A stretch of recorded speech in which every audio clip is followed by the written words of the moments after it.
ইন্নাল হামদুলিল্লাহ ওয়াসসালাতু ওয়াসসালামু আলা রাসূলিল্লাহ। যুগে যুগে নবী রাসূলদের সাথে শত্রুতা করেছে যারা, এরা হচ্ছে মুজরিম। আল্লাহ তাআলা কোরআনে কারিমে বলেছেন, ওয়া কাযালিকা জাআলনা লিকুল্লি নাবিয়্যিন আদুওয়াম মিনাল মুজরিমিন। এই পৃথিবীতে নবী রাসূলদের সাথে যারা এই শত্রুতা করেছে তারা হলো মুজরিম। আর মুজরিম হলো তারা যারা জাহান্নামের আসামি। তাদের অপরাধটা কি ছিল? নবী রাসূলদের সাথে এই যে মুজরিমরা, জাহান্নামের আসামিরা যে শত্রুতা করেছে, এর কারণটা কি? কারণ হচ্ছে আল্লাহ তাআলা বলছেন, ওয়ামা নাকামু মিনহুম ইল্লা আইয়ুমিনু বিল্লাহিল আজিজিল হামিদ।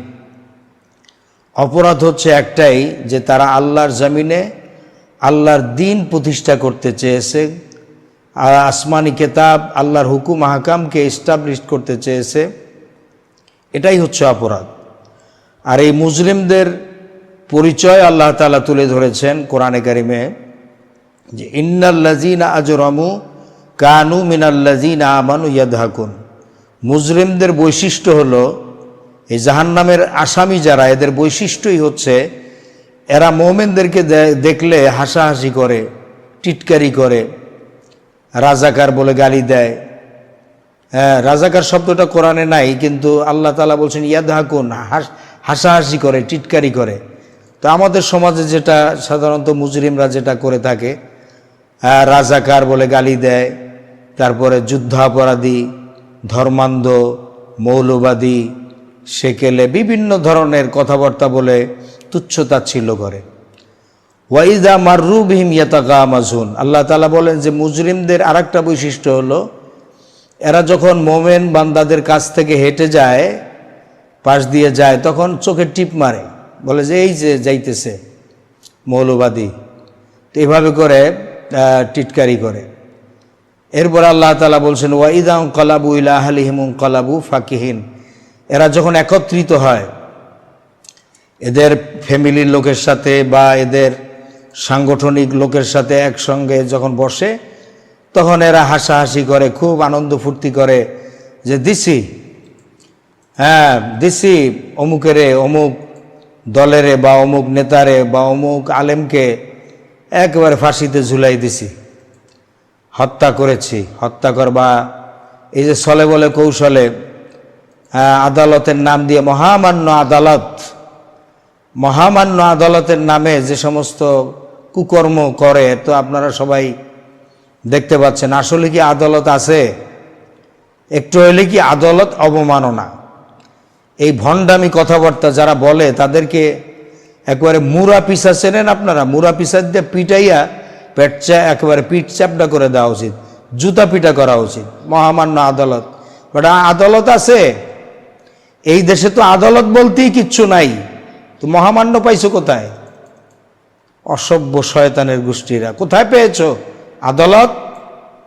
আজকের আদালতে যে সমস্ত বিচারকদেরকে বসাইছে নমরুদি বেগম, এগুলিতে সব থার্ড ক্লাস পাওয়া, সব থার্ড ক্লাস, ভালো কোনো রেজাল্টও নাই এগুলার, মাথায় কোনো মগজ নাই। এই কালামানিক নামে একটা যে কুকুর নামের অসভ্য যে একটা কালামানিক, এর দেখলেই তো বোঝা যায় যে এ আবার বিচারপতি দাবি করে। তো কথা হচ্ছে যে এই সমস্ত বিচারক, কিসের বিচারক? কোনো বিচারক আছে? কোনো বিচারপতি আছে? আদালত খালি বললেই হয় না যে আদালত। যারা এখানে বিচারক হিসাবে এখানে যারা আছে, সবগুলি হচ্ছে থার্ড ক্লাস মার্কা, লেখা নাই, পড়া নাই, ভালো রেজাল্ট নাই, কোনো মেধা নাই, মগজ নাই। আর বিসিএস পাশ করে, যেগুলি বিসিএস এর নাম দিয়ে সব প্রশ্ন আউট করে, লক্ষ লক্ষ টাকা দিয়ে প্রশ্ন আউট করে, এরা বিসিএস ফুটায়। বিসিএস ফুটানি, বিসিএস পিঠের উপরে দেওয়া উচিত। এই যে পুলিশ সদস্যরা এখন কান্দোকা জনমের কান্দে এখন, যে এই আমাদের উপরের অফিসাররা আজকের আমাদেরকে এই ক্ষতি করলো, আমাদেরকে বাধ্য করছে। রাস্তায় রাস্তায় হ্যাঁ, রাস্তায় রাস্তায় মোটরসাইকেলের উপরে বসে বসে ঠ্যাং ঝুলায়, আর হ্যাঁ ধরো ওই গাড়িটা, কাগজপত্র সব ঠিক আছে, এরপরও চাক্কার দিকে তাকায়, চাক্কার সাইজ ঠিক আছে কিনা, তো গ্লাসে পেপার লাগানো হয়েছে কিনা, এই নানান রকমের সব ঠিক থাকলে এরপরও না, এই ভুল করছে ড্রাইভার, এই করছে সেই করছে। মিথ্যা কথা বলে কিভাবে চাঁদাবাজি করবে, লুটপাট করবে, জনগণের পয়সায় কেনা অস্ত্র দিয়া এরা এই সমস্ত চাঁদাবাজি করে। আজকের প্রত্যেকটা থানায় মান্তি মানে ব্যবসা করতে গেলে মাসিক এদেরকে চাঁদা দিতে হবে থানায়। তেমন চাঁদা খাও না, এই যে চাঁদা খাও, আরো খাইও ভবিষ্যতে। জনগণের মাইট যখন শুরু হয় তখন টের পাও যে চাঁদা কাকে বলে, কত প্রকার কি কি। মাসিক চাঁদা দেওয়া লাগে তোমাদের। যারা রিক্সাওয়ালা এদের কাছ থেকে পর্যন্ত চাঁদা খাওয়া হয়। একটা রিক্সাওয়ালা, একটা ভ্যানওয়ালা, এই যে অটো যারা চালায় তাদের কাছ থেকে। এই সত্য কথা বলতে গেলে তখন তো সে তো আর ভালো না, হাজী সাহেবের মুখ খারাপ। তো এই যে অবস্থাটা আজকের সারা দেশে চলছে, এই দুর্নীতি থেকে মুক্ত হতে হবে, দুর্নীতি থেকে মুক্ত হতে হবে। এরা এই সমস্ত নেতারা যারা ফুর্তি করতো, আনন্দ ফুর্তি করতো, এখন পালায় কেন? এখন পালায় কেন? বর্ডার থেকে পালায়, এয়ারপোর্টে এরা এখন গ্রেফতার হয় কেন? দাম্ভিকতা গেল কোথায়? অহংকার, বড় বড় সেট একজন কোথায় গেল? আল্লাহ তাআলা যখন ধরে, আল্লাহ তাআলা সহজে কাউকে ধরে না, ধরলে কাউকে ছাড়ে না। ইন্না বাদশা রব্বিকা লাশাদীদ। কত আনন্দ ফুর্তি করতে দেখেছে এই মুজরিমদেরকে। আল্লাহ তাআলা কোরআনে কারিমে বলছেন এদের বৈশিষ্ট্য হলো মুজরিমদের, ইন্নাহু কানা ফি আহলিহি মাসরুরা। এই মুজরিমদের আরেকটা বৈশিষ্ট্য হলো এরা শুধু ফ্যামিলি নিয়ে আনন্দ ফুর্তি করে। এই সিঙ্গাপুর যায়, এই ব্যাংকক যায়, এই আমেরিকা যায়, এই কক্সবাজার, এই মালয়েশিয়া, এই সেকেন্ড হোম, এই থার্ড হোম, শুধু ফুর্তি আর ফুর্তি। জনগণের পকেট কেটে দুর্নীতি করে, হ্যাঁ চাঁদাবাজি করে, এই সমস্ত জনগণের কেনায় পয়সা, হাতিয়ার, এই সমস্ত পুলিশ নামের কলঙ্ক এগুলোর হাতে দিয়া এদের দ্বারা চাঁদাবাজি করাইয়া, হ্যাঁ ডিবি, র্যাব, পুলিশ এদের দ্বারা চাঁদাবাজি করাইয়া এরা পয়সা কামাই করে, আর এ দিয়ে ফুর্তি করে, আর ফ্যামিলি নিয়ে সারা পৃথিবীতে ঘোরে। আল্লাহ তাআলার পানিশমেন্ট কেবল শুরু হয়েছে আসা, আরো বহু পানিশমেন্ট আসবে ইনশাল্লাহ। দুনিয়াও তোদের শাস্তি আছে, আখিরাতে জাহান্নাম ছাড়া উপায় নাই। আজকের জামাতকে নিষিদ্ধ করো। জামাত শিবির তোদের কি ক্ষতি করেছে? কি ক্ষতিটা করেছে তোদের? নিষিদ্ধ করো।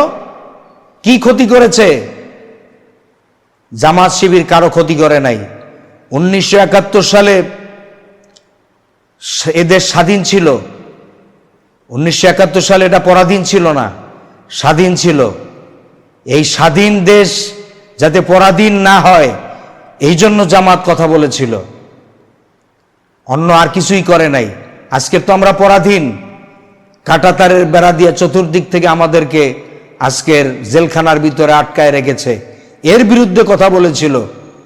আজকের মিথ্যা তহমাত দিয়ে এই 52-53 বছর এই জামাত শিবিরের বিরুদ্ধে অপপ্রচার চালাইয়া এদেশের জনগণকে, এই যে বলে যে লক্ষ লক্ষ মানুষের জীবনের বিনিময়, লক্ষ লক্ষ নারীদের ত্যাগের বিনিময়, এইগুলো সম্পূর্ণ মিথ্যা কথা।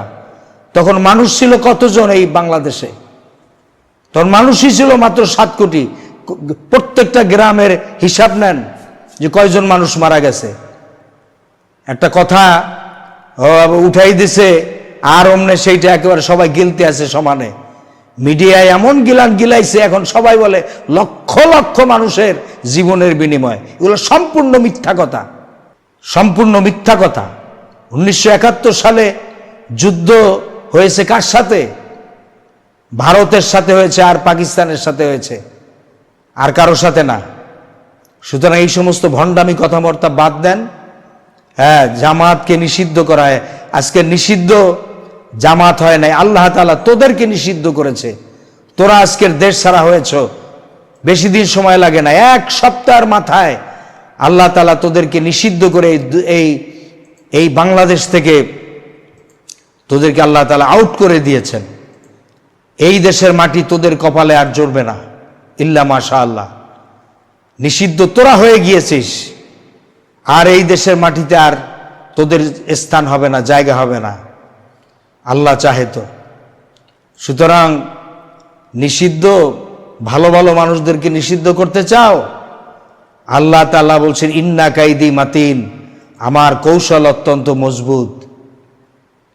আজকের দেখ কে নিষিদ্ধ হলো, আজকে তো ইন্দুরের গর্ত খুঁজে পাচ্ছ না যে ইন্দুরের গর্তে পালানোর জন্য। পৃথিবীর কোন রাষ্ট্র এখন আর জায়গা দিতে চায় না। সুতরাং এই সমস্ত ভণ্ডামি এদেশের মানুষ ভালোই বোঝে। সকলে ভালো হয়ে যান, কোরআন সুন্নাহ ভিত্তিক চলার চেষ্টা করুন, আল্লাহর দ্বীনের পথে আসুন, এই দুর্নীতি ছাড়ুন। হ্যাঁ, জনগণের পয়সায় কেনা হাতিয়ার দিয়া জনগণের বুক ঝাঁঝরা করার চেষ্টা করবেন না। মানুষের বাড়িতে বাড়িতে গিয়া অত্যাচার, জুলুম, নির্যাতন, অত্যাচার চালানোর চেষ্টা করবেন না। এর পরিণাম ভালো হবে না।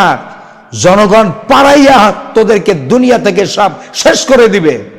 আজকের তোমরা যারা এই অত্যাচার, জুলুম, নির্যাতন চালাও, তোমাদের ওই স্ত্রী, পুত্র, পরিজন, ছেলে সন্তান এই দেশেই বসবাস করে। এদেশের মানুষ এগুলা মনে রাখে, মনে রাখবে। সুতরাং মনে করো না জনগণের কেনায় পয়সা, হাতিয়ার, স্টেন গান, টমি গান, বন্দুক, রাইফেল দিয়া জনগণের বুক ঝাঁঝরা করে দিয়া এরপরে আবার এই দেশে খুব আরামায়েশে থাকবা। জনগণ যেখানে পাইবে পাড়াইয়া তোদেরকে শেষ করে দিবে ইনশাআল্লাহ। সুতরাং এখনো ভালো হয়ে যান, ভালো হওয়ার সময় আছে। নচেত এই দুনিয়ায় শাস্তি আছে। এই কিছু শাস্তি তো দেখা আল্লাহ তাআলা দেখাইছে, এদেশের মানুষকে, সারা দুনিয়ার মানুষ দেখেছে। যে আজকের অনেক পুলিশ ভাইদেরকে দেখি ফেসবুকে এসে তারা কান্নাকাটি করতেছে যে তারা আজকের পুলিশের পোশাক নিয়ে জনগণের সামনে বের হতে সাহস পায় না, যে জনগণ ধরে নাকি ধরলে একেবারে পোড়াইয়া, পিটাইয়া, পাড়াইয়া শেষ করে ফেলে। তো এই জনগণকে এত কষ্ট কেন দিব? এই যে ডিবির লোক এক একটা দৈত্যের মতো খাইয়া লইয়া, র্যাবে যারা চাকরি করে দৈত্যের মতো খেয়ে জনগণের পয়সা খাইয়ে দেয়া, এত শরীর সুঠাম দেহের অধিকারী হইয়া জনগণের উপর অত্যাচার করলে সেই জনগণ সহ্য করবে না। সময় যখন আসে তখন জনগণ যাকে পায় পাড়াইয়া শেষ করে দেয়। এর জন্য মনের দুঃখে কথাগুলি বললাম। আল্লাহ তাআলা সকলকে হেদায়েত নসিব করুন। এখনো সময় আছে, সকলেই সোজা হয়ে যান। আলিফ যেমন সোজা, মরিয়া সোজা হয়ে লাভ নাই, জিন্দা থাকতে সোজা হন।